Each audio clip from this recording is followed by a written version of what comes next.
Spotlight, lectures and performances on and around Albany State University. Good morning.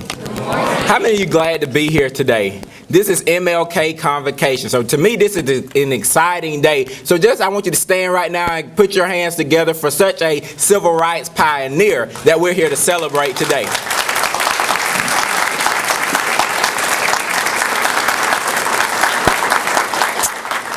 Thank you so much. As we continue to have some people to come in, we ask that our ushers get those people in and to please find a seat silently. Anyone that may have to leave for an 11 o'clock class today, we ask that you leave towards the back exit quietly. And also at this time, we ask that all gentlemen please remove hats, and that anyone with a cell phone or anything with an on-off device, please put it on silent or vibrate mode. Thank you. My first task this morning is to welcome you here, to welcome you to this grand occasion, to welcome you to an event that we have annually here at Albany State University. This is an event that we have to honor our slain civil rights leader, Dr. Martin Luther King Jr., someone who fought for just not only African Americans, but for women's rights, for Hispanics, for Caucasians, for just as America as a whole to come closer together. So that's why we're here today. So we want to welcome you on behalf of our president, Dr. Everett J. Freeman, the administrative staff, faculty, and students here at Albany State University. At this time, we will now have a musical tribute by Miss Albany State University, Miss Asia Cook. Good morning. As Clarence stated, I am Asia Cook, Miss Albany State University, 2012-2013. Thank you.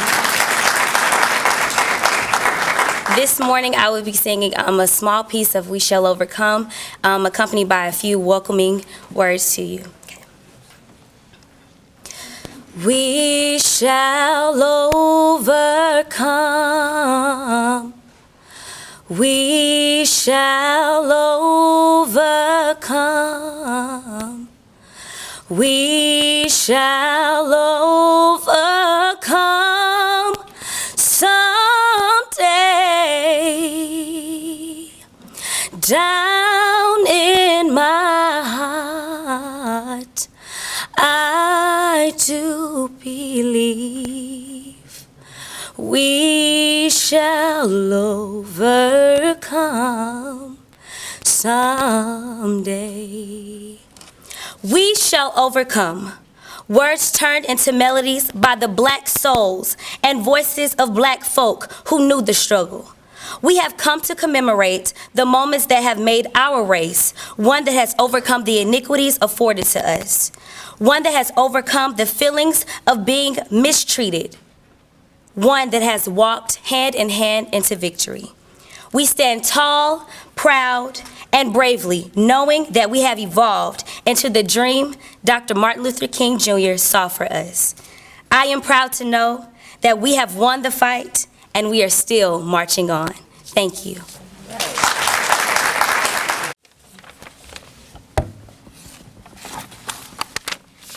No woman, no matter how analytical and logical her mind, no woman, no matter how well programmed her computer, no woman can tell you conclusively where she is going.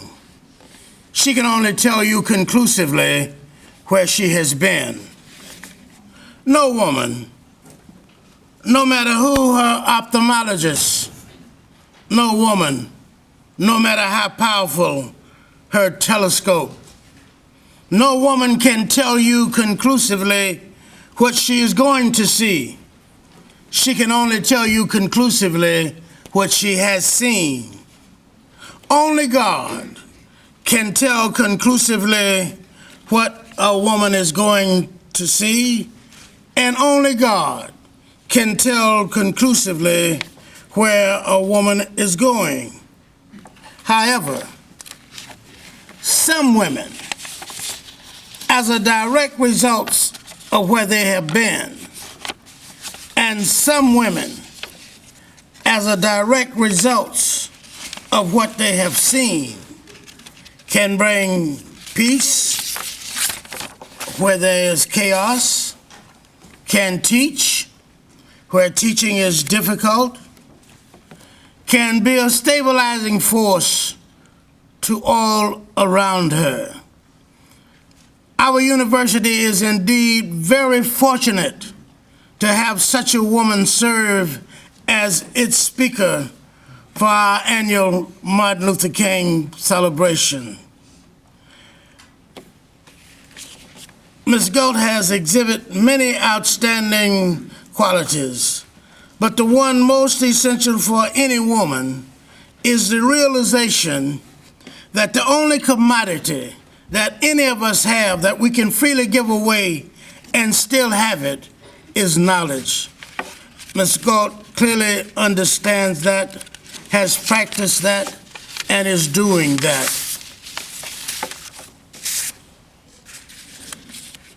Wife, mother, journalist, homecoming queen, church member, member of numerous boards, but above all, a servant of God.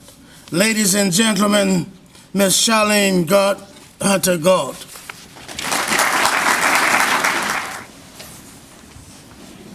I just told him, don't take that introduction. I want to take that home with me. That's about one of the best I've ever heard.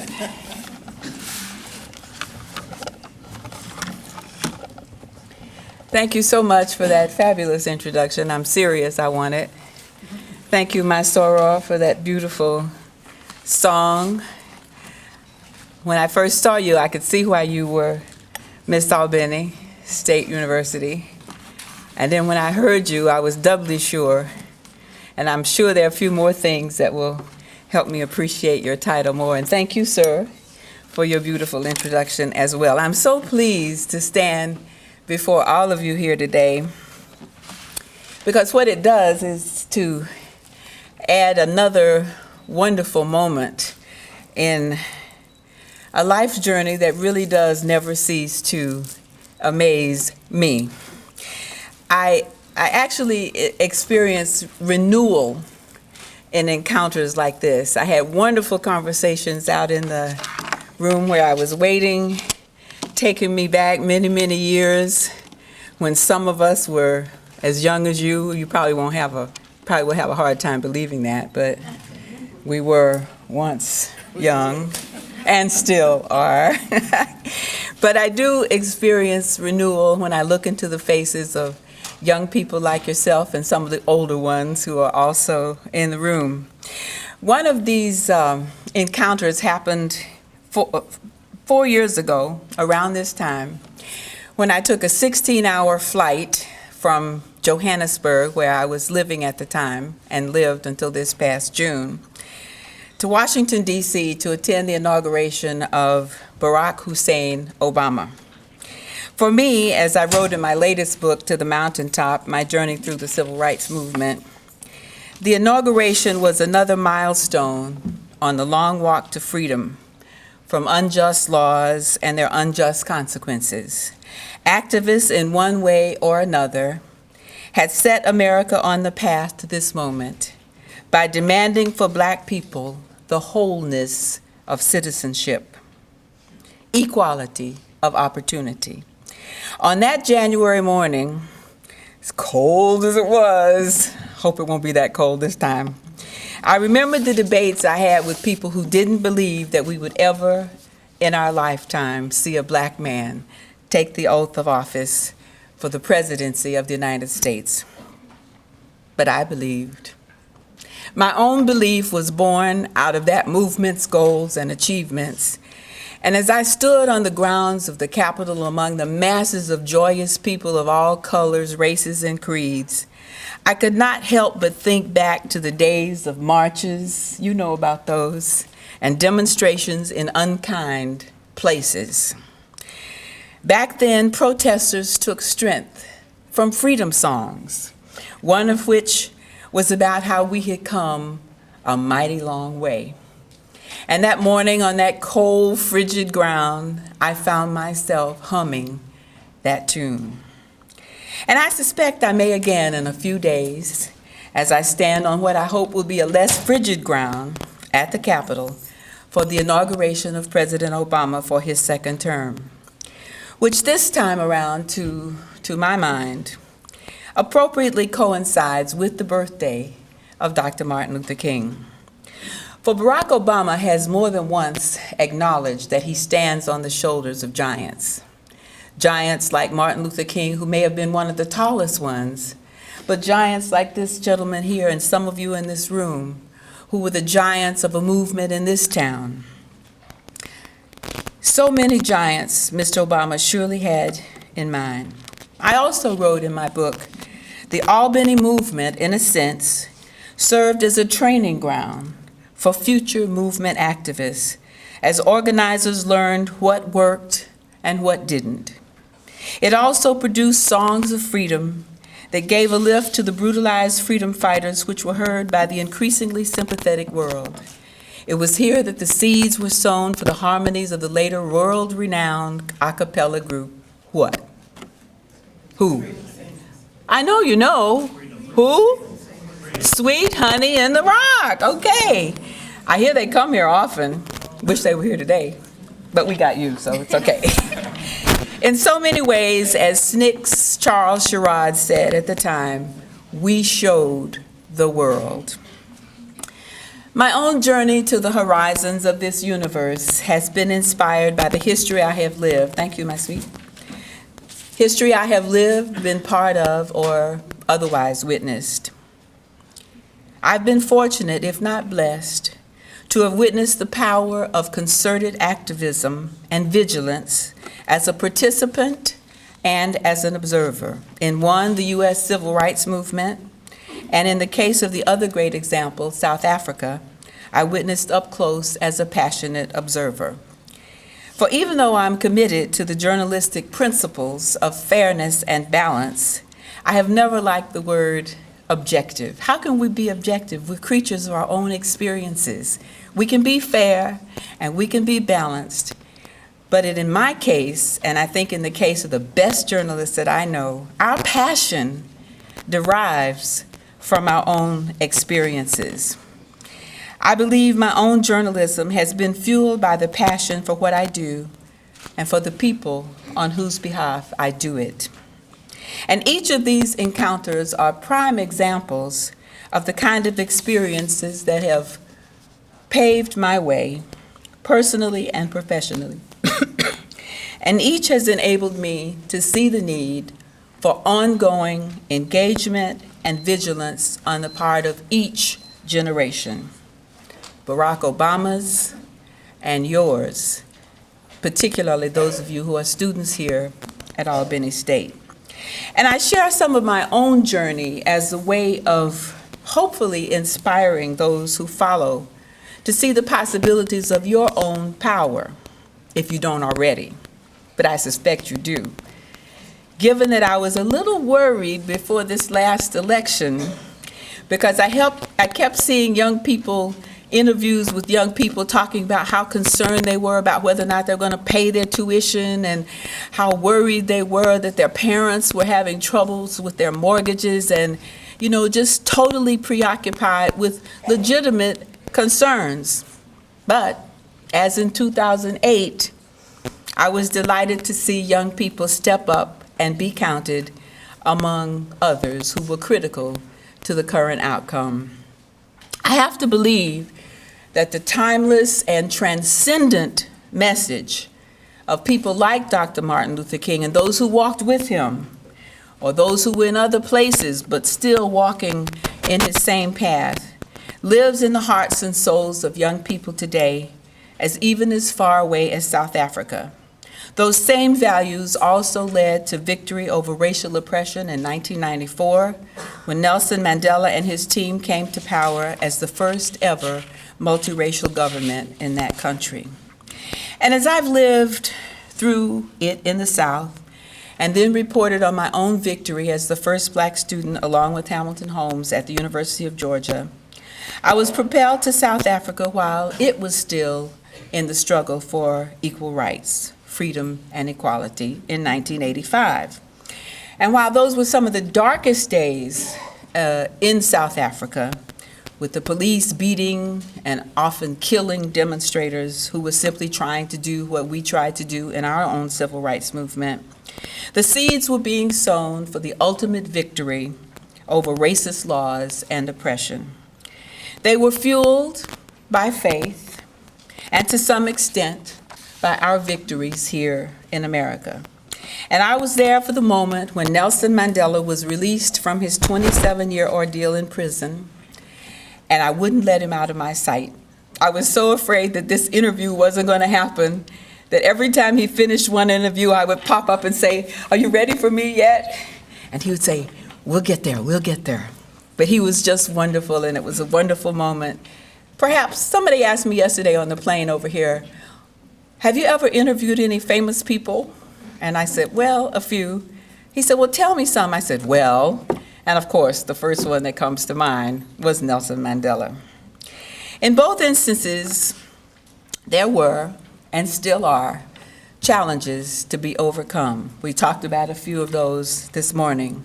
But there is no denying the profound effect of our initial victories. Take our own revolution here in the United States as we triumphed over Jim Crow. For generations, the Black family has put a premium on education. My father remembers my grandfather telling him, "Get an education, boy, because that's going to be the key to your liberation." I hear there's an AME church up the street. My grandfather was an AME presiding elder, so if it was Sunday, I'd make a little quick stop. But it's not, so I won't. Anyway, my grandfather said education is the key to our liberation. And in the case of my grandmother, she embraced his advice for both of her children, but also for herself. She went back to school when both of her children were in the 3rd grade, and so was she. And I asked my uncle one time, I said, "Uncle Ted, aren't you embarrassed?" I was young at the time.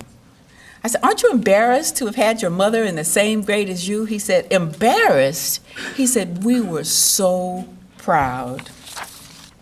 What I've often said about how I got over, to quote that old spiritual, is that I was prepared for life by a suit of armor that was crafted by people like my grandparents and by the people of our community who functioned as an extended family. You know, Hillary Clinton made the thing famous, "It takes a village to raise a child." Well, that comes out of Africa, and we all knew that. The neighbors, the teachers at school and at Sunday school, the same system that sought to oppress them created a bond that equipped them with the same value system, a value system that they cherished and nurtured in us. They were values, as I mentioned earlier, that were timeless and transcendent, because they didn't just apply to Black people, but we were the ones who had them first, and helped their children to make a way out of no way. In our homes and in our segregated schools and in our churches, long before the term empowered entered the lexicon, we were empowered. We were empowered by those who taught, who were themselves not in a position to legally give us first-class citizenship, but what did they give us instead? Something almost, if not more important. They gave us a first-class sense of ourselves.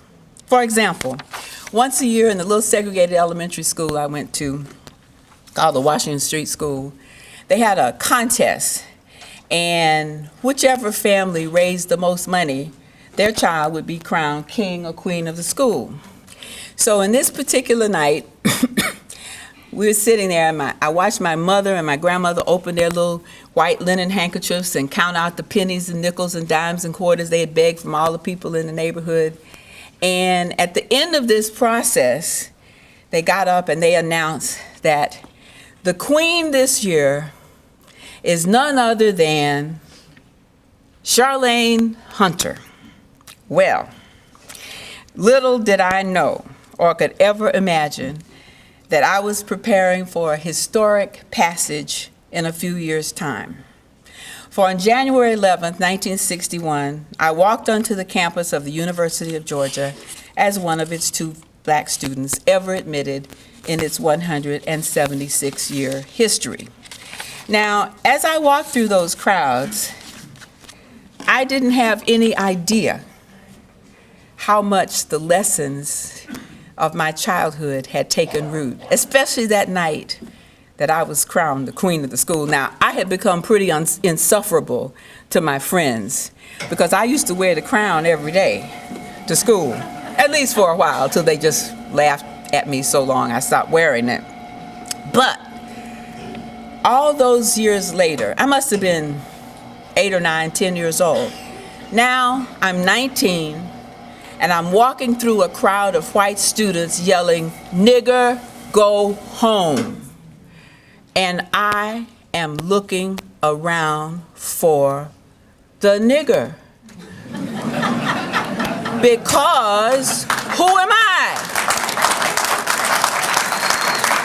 I am wearing my crown. And I am what? I'm a queen. So I'm just looking around saying, who are they talking about? And so many people have asked me, how did you manage those intimidating crowds, the riot outside your dormitory in which they threw rocks through your window? The night that the dean came to say that I was being expelled, or not, suspended, that was the myth that they used to try and perpetrate. The night that he came and told me that, they had dispersed the crowds with tear gas.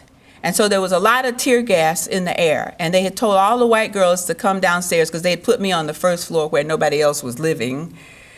And they had gathered as I was walking out. And they were in a semicircle. And as I walked in front of them, they had been told to change their sheets because the tear gas had gotten into their sheets. And they were going to go back to their rooms, although I was being suspended. And as I walked past them, one of them threw out a quarter and said, "Here, nigger, change my sheets." Somebody said to me, "I saw you were crying when you left the dorm that night. How afraid were you?" I said, "I wasn't afraid. I was crying because I was so angry and I couldn't speak about it for fear of being accused, as Autherine Lucy had been, of being hostile to the university." And she was never allowed to come back to the University of Alabama. So I said nothing. I said, but I wasn't afraid because one of the other timeless and transcendent messages that my grandmother, the AME preacher, was the preacher, but my grandmother was the saint. And every day she would make me learn a Bible verse. So as I walked through that hostile mob that night, what I heard in my head was my grandmother saying, "Yea, though I walk through the valley of the shadow of death, I will fear no evil." Thus, when I graduated from the University of Georgia and entered the professional world, though I had a lot to learn about my profession as well as about racism and sexism in the professional world up north, or as some people called it, up south, I walked in wearing my crown and my suit of armor, and I entered the fray with confidence that I would work to be at least as good as anyone in my field. And that's how I became the first black writer at the New Yorker magazine, to which I still contribute. But the first stories I wrote for that magazine, which enabled me to be promoted so early, was something nobody else was writing about, my own folks. It was no mystery to me, but it was a surprise to everybody else that I was finding all these great stories about people who weren't criminals, who weren't drug addicts, and who weren't some symbols of existential misery. I was writing about people that were recognizable to themselves. And that is the mantra that has played over and over in my head over the next 50 years of my professional life, guided by those values and wearing the suit of armor crafted out of them. I've always sought out people who have been misportrayed and misrepresented, many of them in Watts, some of them in the West Bank and Gaza, some of them in Berlin or Baghdad, the transforming South or South Africa before, during, and after its transformation. Today, South Africa is undergoing one of the most profound social experiments in the world, creating a society that remains stable while instituting radical change in the aim of redressing the woeful inequities of the past. It has already passed one test, avoiding civil strife when Nelson Mandela took over the black-led government. But in recent months, many of the people who voted the new black government into power are now protesting in the streets. And to the dismay of many, they are often put down in ways that are reminiscent of the days of apartheid. Not long ago, Archbishop Desmond Tutu, Emeritus, who was during apartheid the outspoken conscience of the nation and has remained as such despite the Black-led government, spoke out against the government's ongoing failures. And he talked about politicians in the business of politics for greed, castigating politics for failing schools, politicians for failing schools, and the nightmare of, some of you may have heard of a recent Marikani massacre in which the police gunned down 34 striking Black miners, probably the lowest point in South Africa's post-apartheid history. Later, the Archbishop was presiding at something for a young man, an older man actually, still young, who lost an eye and both hands to a parcel bomb during the apartheid regime. And the bishop expressed frustration at the betrayal of such sacrifices after the dawn of the multiracial democracy in 1984 and asked, is this the kind of freedom people were tortured and maimed for? He was quoted as saying, I asked myself, why were we in the struggle? The highest price was paid for freedom, but we are treating it as something precious. It's legal, but is it moral? Now, I'm going to depart from some of this that I've written because as I listen to myself, reflecting on a conversation we had back there, I can ask some of the same questions like that about our own country. I am so excited to be back in America. I've learned about RG3. I've learned about who's the guy now who had a mysterious girlfriend who didn't exist, Teo somebody or other. I've learned about him. I'm watching Kobe Bryant. Everybody's, well, I won't say what they're saying about him, but anyway. I'm learning a lot. But I'm also learning that there are too many things in this country that remind me of a third world country. The situation with our young people. The number of those who are incarcerated, who have no business being there because they had 1 ounce of marijuana or even 1 stick of it. Now, I'm not encouraging that, but I mean, should they be in prison for life? And most of them are Black? I mean, there's something that's very disturbing about that. And that is why I want to go on and say we need the kind of vigilance that we had during the days when the giants that President Obama talks about walked this earth. I interviewed Madeleine Albright not long ago, along with Desmond Tutu. And something was going on in America, and I was saying, well, is this democracy? I mean, this is supposed to be about democracy. She said, listen, my dear, that's how Madeleine talks to me. Listen, my dear, democracy is messy. Democracy is difficult. And if you're going to make democracy hold true to its promise, you have to be vigilant every single day. You can't watch Fox News and be upset about something one of those crazies is saying. You got to be on it. You got to be able to respond. You got to be able to know who your representatives are. You got to be able to know who runs the TV station when they're running things that are antithetical to what you believe and what you know. Democracy is difficult, but if you're going to make it true to its promise, you got to stay vigilant and on the case, even when you've spent most of your day in classes. I'd like to return where I started to the prescient words of Dr. King, who, to be sure, focused on helping our own country, live up to its promise, as he exhorted us to keep our eyes on the prize. But he also reminded us that there would be some difficult days ahead, and don't we know about that? Ask President Obama, he can tell you. But he too saw the struggles at home in a broader context. There's a new book coming out. He saw it as a global vision of liberation, and the new book is called In a Single Garment of Destiny, which is just out now with an introduction by moi. At any rate, enough about me. Dr. King told an audience in 1967, we cannot ignore the larger world house in which we are dwellers. Equality with whites will not solve the problems of either whites or Negroes if it means equality in a world society stricken by poverty and in a universe doomed to extinction by war. All inhabitants of the globe are now neighbors. Clearly, his teachings from pulpits and podiums helped prepare me and many of our peers for our ongoing journey to the worldwide neighborhood.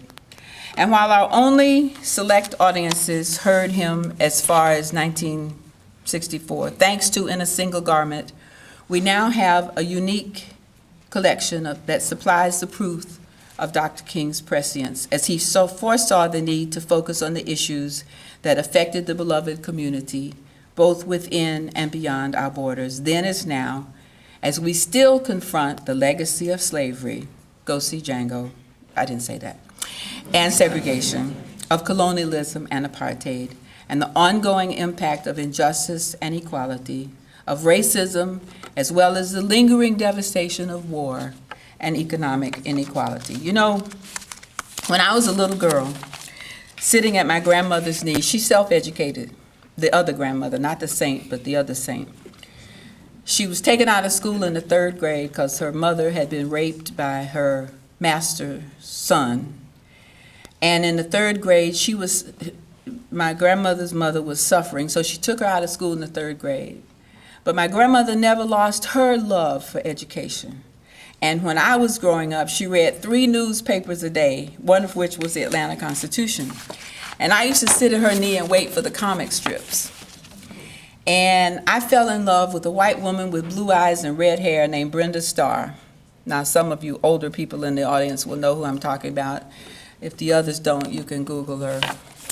But Brenda Starr traveled all over the world with the greatest assignments, and she had this mysterious lover who had cultivated orchids, black orchids, and had a patch over one eye. I found one. He doesn't have a patch over his eye. So, but the other part of it is that I've lived a life that Brenda Starr would envy. And the reason is because when I told my mother, when I was this big and segregation was rampant in the land, there was no way I could be Brenda Starr. But when I told my mother, I want to grow up to be a journalist like Brenda Starr, my mother didn't say, that's not what young black girls do. You better go on over there and learn how to be this, that, and the other like all the other black kids. My mother said, if that's what you want to do. My mother was so low-keyed most of the time.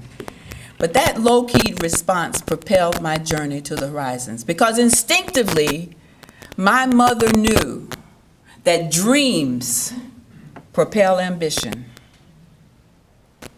And so she planted that seed along with she and my grandmother, who raised that money for me to become the queen. They made my journey from the segregated South to apartheid South Africa and beyond a reality.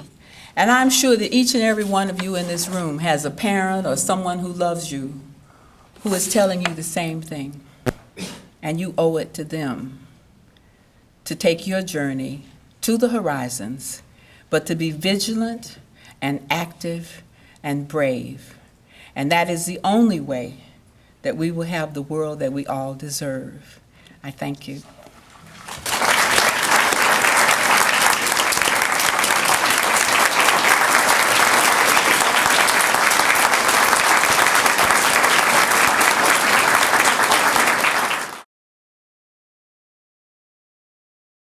You said Nelson Mandela was your favorite person to interview. What was the second interview that you enjoyed the most? You know, that's such a tough question. Not surprising coming from a lawyer. Because everybody I interview is exciting. You know, you get into people. It's one of the prerequisites of being a journalist. You have to get excited about just about everything, and I have managed to do that. So I couldn't begin to name. Now, the most recent one was Norman Schwarzkopf. Wasn't the most exciting I've ever interviewed, but it was an exciting period. This was Desert Shield, just before Desert Storm. And when he passed away recently, the NewsHour ran a little clip of my interview with him. But I don't know. That would be really hard for me to say. Yeah. Yeah, I can. But thanks for the question. Could you talk about living in South Africa, like some of the differences between South Africa and here? Well, South Africa, thank you for the question. South Africa is a multivariate country. It has Johannesburg, which has shopping centers just like you find in Atlanta or any big city, maybe even Albany. I haven't seen enough of Albany to know. But, it's a very modern city. You wouldn't even think you were in Africa. You don't see any lions and tigers and stuff running around. You don't see tigers in Africa, in South Africa anyway. And Cape Town is where a lot of the tourists like to go. They run over and genuflect at Robben Island because of Mandela's history there. They painted it so much that I don't even like to go there anymore. It doesn't look like it looked when Mandela was there. And my favorite place there is the aquarium. And my husband and I make wine in the southern part, further south, in the Cape region. If you're in those places, you don't even think of being in Africa. But if you go into the townships of some of these towns, cities, you see a different side. Now, many of them have been improved through putting in water and toilet systems and so forth. But I have a friend who was just on a committee with Winnie Mandela. And I won't tell you what I call it. It begins with an S and ends with a T, and I called it the detail. But it was called something, a little bit more polite than that. But it was looking at all of these towns, places where people don't have running water and they don't have adequate sewage treatments and toilets and things. So you still have first world, third world. But if you remember, no, you won't, but some of you will, 1968. Riots all over America. Kerner Commission report appointed by President Johnson, came out and said, America is two countries. One white and prosperous, one black and unequal. And that's what could be said to a certain extent now, but not as bad as it was, but still. But in South Africa, that is definitely the case. You have two separate societies. You have a lot of black people who are upwardly mobile now because of the things I referred to earlier. They don't call it affirmative action. They call it black economic empowerment. And so you have a class of blacks who are way up here. Some of them own 3 and 4 Maseratis. A bunch of them they call black diamonds. They got so much money. And are very, what's the word I want to use?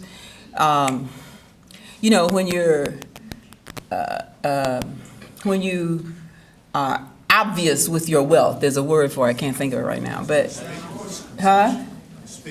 Conspicuous consumption, you got it. Go to the head of the class. That's it. So you have one of the world's most prosperous industrial societies, which has an underclass that is growing. You have students who are not being educated. You have even students who are in college who can't make it because they haven't been properly prepared because their teachers were educated in the Bantu, what they call the Bantu education system, which was the separate system. So there are real challenges, and unfortunately, the current leadership hasn't been able to come up with good solutions to it. So you have first world, third world situation, or two separate societies, and I think that's a real challenge both in South Africa and here, because you can't have a society where you have those kinds of extremes of economic situations and have a prosperous and happy country, because somebody somewhere is going to get angry and you're going to have an explosion. Already in South Africa, they're having demonstrations in the streets, increasingly so. So somebody has to figure out how you take these young people who so far have been uneducable because of all kinds of circumstances and figure out how to educate them, whether it's through the vocational training or whether it's through tutoring or we were talking earlier about mentoring, but something's got to happen. But it can't just happen, it doesn't need to happen just in South Africa. It needs to happen here too. Because because of economic circumstances, they're going to have to let some of these people out of prison who are now in prison, what are you going to do with them when they get out of prison? They got to be prepared to function productively in a society. Otherwise, they're going to go back to doing what they were doing before and end up right back in prison. So we have challenges here, just as they have in the so-called third world. And that's why we need the kind of vigilance and activism. And I'm not saying that everybody's got to be Martin Luther King or everybody's got to be who this gentleman was or I or anybody else. But Frantz Fanon said many years ago, and all you know who that is, right? Each generation must find its own cause and pursue it, embrace it. It was more eloquent than I'm paraphrasing. Embrace it or reject it. So that's your challenge. Look at what the challenges are and see where you fit. You may not fit marching in the streets or with the, what was that movement in New York the other day? The whatever they would do, the Occupy people. I don't never figured out what they were occupying for, but anyway, they wanted to do something. But if you're going to do something, do what you are capable of doing within your sphere of existence. But do something if you want to live in a productive, wonderful society. I'm sorry I took so long, but you asked me a question I'd like to answer. Okay. And my question is, what are your thoughts about the state of journalism, in the sense that you have blogs, you have MSNBC, you have Fox News, you have CNN, you have everyone basically trying to get the story first, but not necessarily right or fair or balanced. So what do you see as some of the positive things of it being a little bit more participation, but what could be some of the things that we may lose with those different outlets? Well, I guess thank you for the complicated question, and we don't have time for the answer because that's one of my hobby horses right now, because we are in a moment of transition. We've been in a moment of transition since the end of the Cold War. You know, because during the Cold War, we had two enemies. We had one enemy, the Soviet Union. And from Walter Cronkite, who somebody told me yesterday, oh, we need more Walter Cronkites. But in the beginning, Walter Cronkite was not very objective. He was for the war. He was, you know, rah, rah, America, da, da, da, da, da. And eventually he went to Vietnam and saw what was going on. And then it became a little bit more balanced, but more anti-war.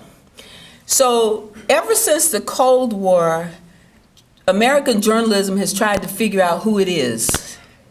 And now more than ever with social media, I was listening to an interview on NPR the other day with General McChrystal.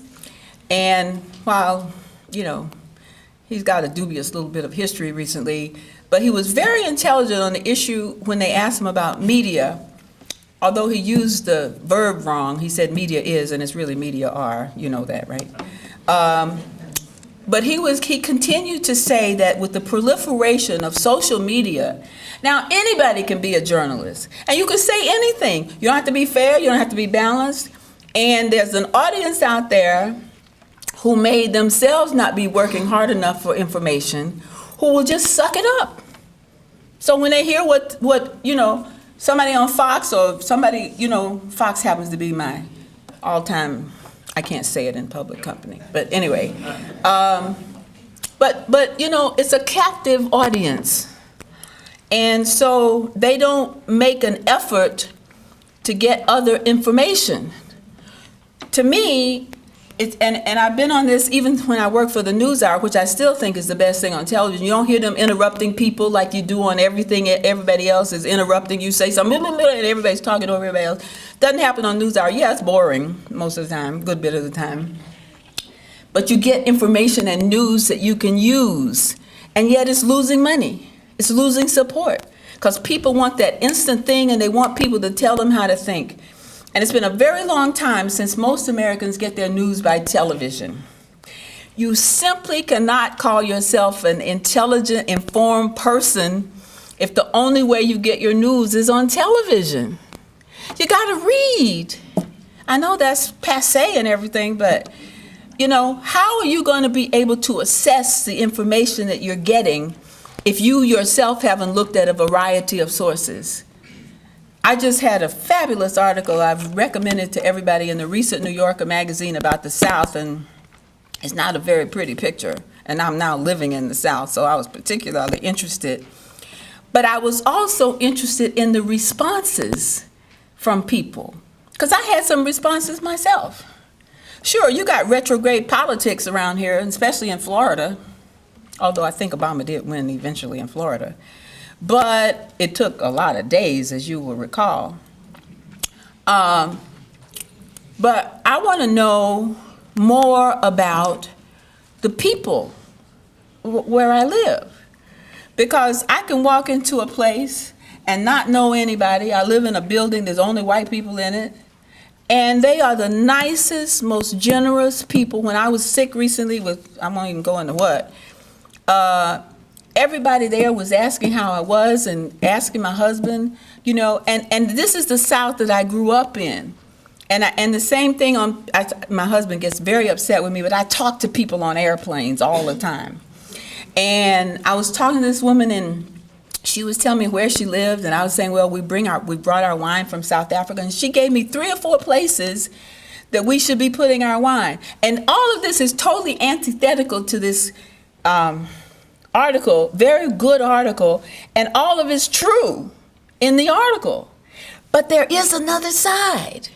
When I went to South Africa in 1985 for the News Hour, I did a 5-part series called Apartheid's People. And one of the stories was about an Afrikaner and why they felt that they were God's chosen people. Now, I knew white people in the South felt that way during segregation, and I knew why. And I knew the passages in the Bible that they used to justify it. That informed me to ask the questions that I asked, but I gave him his moment to say it because I had confidence that people like yourselves would listen to that interview and understand what the black people of South Africa were up against. And if you chose to be a part of the anti-apartheid movement in America, you would know who you were fighting and why. You weren't fighting some guy with an assault rifle, necessarily.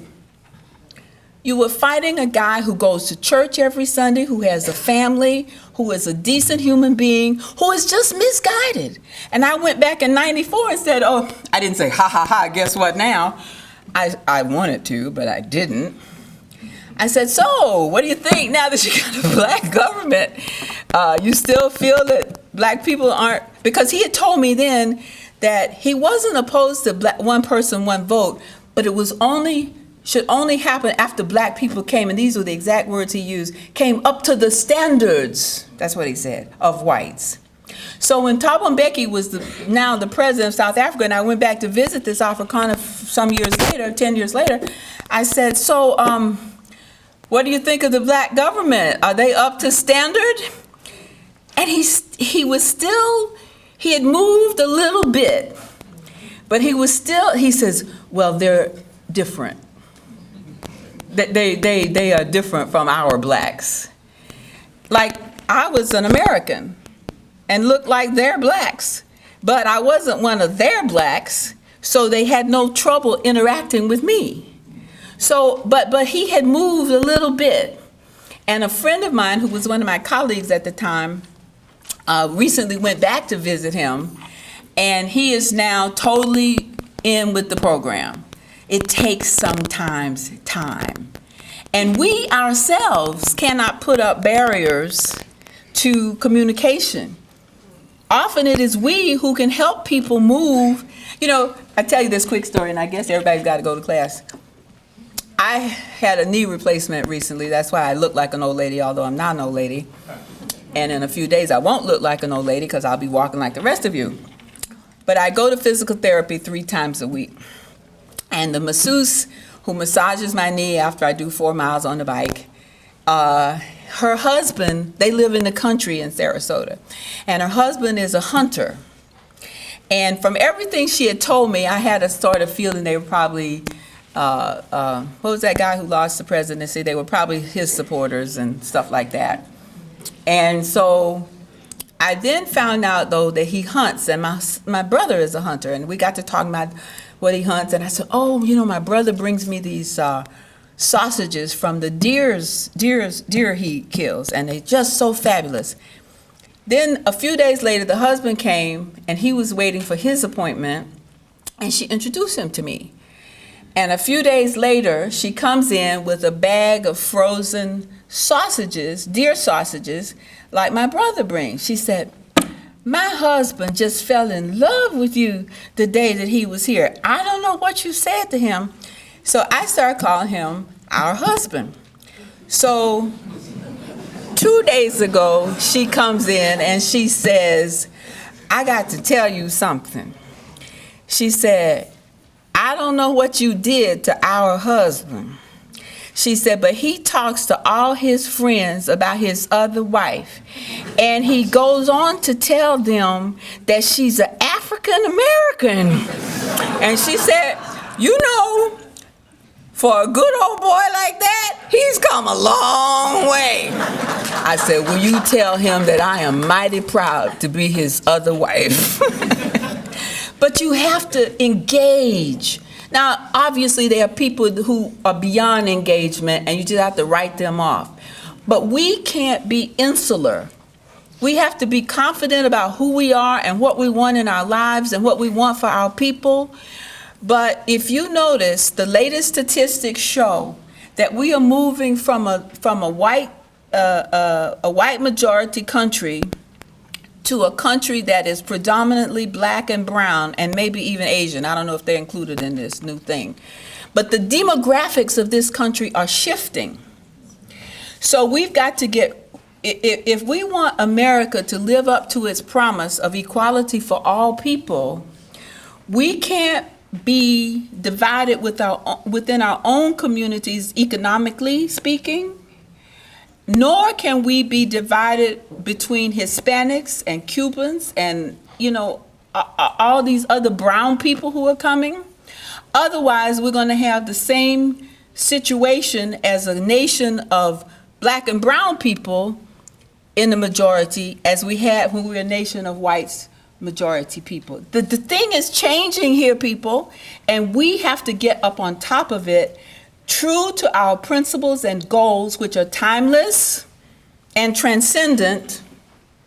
But if we're going to live the life that Martin Luther King wanted us to live, that we celebrate on Monday, his birthday, we have to go back and read his messages, get in a single garment of destiny, and read his vision of the rest of the world.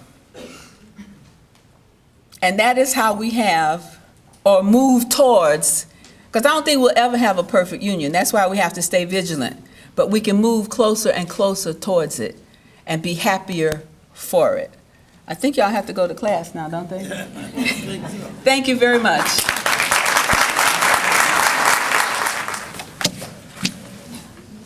Mrs. Hunter-Gault, thank you for your outstanding presentation on this special day of celebration of the life and legacy of Dr. Martin Luther King Jr. We have been inspired by your presentation and your presence and your comments, your life of service and commitment to the causes of civil rights, and your willingness to accept the role as a catalyst for the improvement of higher education in the state of Georgia. Your acceptance of that challenge to be the first African-American woman to attend the University of Georgia has certainly set you apart as very special. You have been a tremendous lifelong inspiration to all of us, all of our students, faculty and staff, government officials, and all the friends who are here to hear what you have to say. I must say, forever young, be forever young. At Dr. Rabb's house in 1961, you and I as teenagers were at a reception in which I was captivated by your presence and your comments. You were there after having spent a few months at the University of Georgia. It was all inspiring to us other teenagers at the garden of Dr. Rabb, a physician in Louisville, Kentucky. And you probably remember that. And I know what kind of dress you had on. And I got a picture of it. And speaking of other wives, not other husbands, my wife gets on me because every time you came on television, I would run and sit in front of it and bring the kids and say, I know her, I met her. Now, under other circumstances, that may have been a different arrangement. But anyway, you have inspired me all the time. You inspired my daughter because she sat there. She went on to Northwestern to major in journalism and moved on to other things after that. But certainly, welcome to Albany State University and come back. How many want to take a class from her?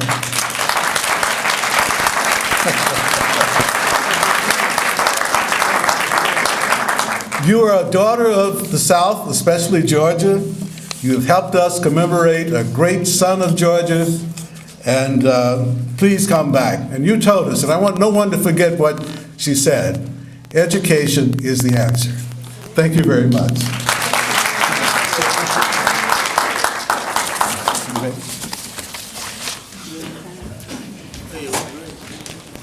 If you all would please stand. Lift every voice and sing till earth and heaven ring, ring with the harmonies of liberty. Let our rejoicing rise high as the listening skies. Let it resound loud as the rolling sea. Sing a song full of the faith that the dark past has taught us. Sing a song full of the hope that the present has brought us. Facing the rising sun of a new day begun. Let us march on till victory is won. Thank you.